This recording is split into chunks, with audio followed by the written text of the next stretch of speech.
Obsidian. So obsidian is a very, very unique crystal in the sense that there's different shades and colors of it, but I'm just going to go over the black one. So with black crystals, like I mentioned in one of my other videos, like I mentioned in Jet, black crystals you don't want to show anyone because that's your foundation, that's your inner you, and a lot of people aren't ready for the inner you, or a lot of people aren't willing to accept the inner you. So you got to be very selective and very careful who you show your black crystals to, or if you let your black crystals into and out of like certain sites or certain like vicinities and certain frequencies. So you want to just be careful about where you put them and how you move with them. So obsidian is represented by the root chakra. Its properties are made out of volcanic glass.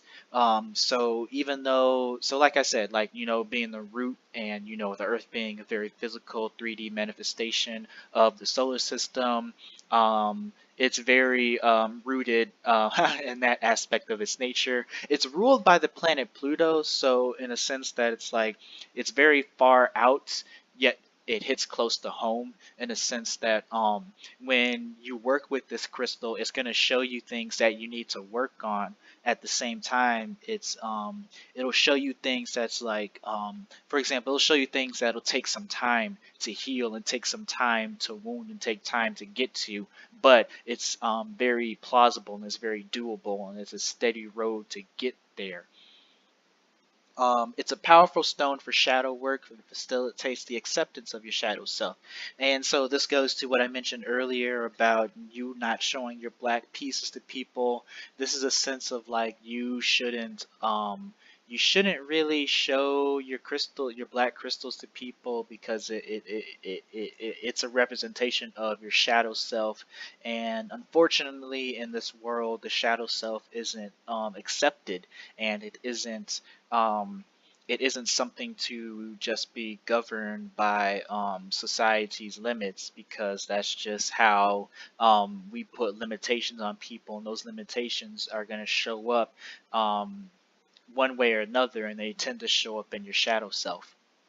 Black obsidian is a teacher stone and could be deemed the warrior of truth.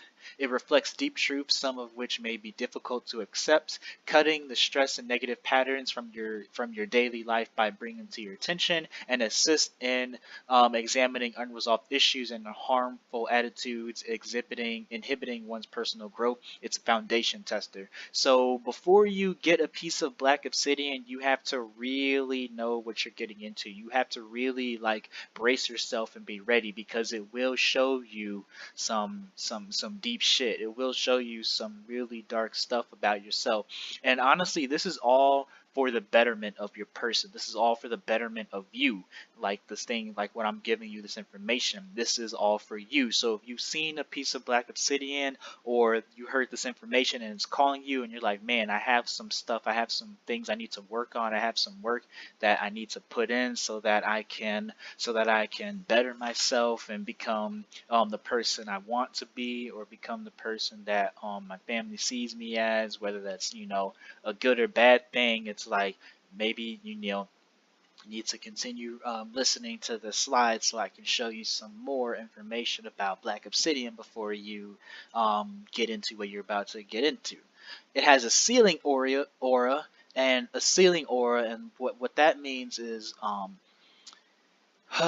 it's going to contain some things about yourself so that um, it'll leave you bare and naked. So it's your root. So it's your foundation tester. It's your root. So it's going to take away like that comfortability aspect. It's going to make you uncomfortable, but the universe is only going to give you so much. The universe will never give you more than what you can handle. It removes energetic attachments. It's used as an excellent talisman for self-control. Black obsidian can reveal boundless secrets and mysteries about the inner world of the wearer. So all this means is if you need to practice like some breathing work, or if you need to practice like restraints, then get you some black obsidian, because it's definitely going to help you on that level, because it's going to depending on how big of the piece, or what or depending on the situation and how you acquire a black obsidian, your foundation may be shaken a little or a lot, and that's going to help you like with restraints. So it has Scorpio, Sagittarius, and yeah, the Scorpio and Zodiac Sagittarius signs. It has fire, earth, water properties, so it has all the elements, the main elements at least combined. Um, fire, earth, fire, and water. It has those elements in it. Um, that's because volcanics very hot. It takes water to when you cool it, it becomes land, becomes the surface. So there's that aspect to it, and there's that that also that balance. Speaking of the fire, water, the fire, water, grass slash earth element. That's all about bringing balance to you. So the black obsidian is going to take out a lot of negative energies and put them to the forefront, so you can handle it, and this will all bring about balance to your life. It's also used to help become more grounded, as root chakra grounding work, foundation work, and it's to help you focus on clear and practical matters.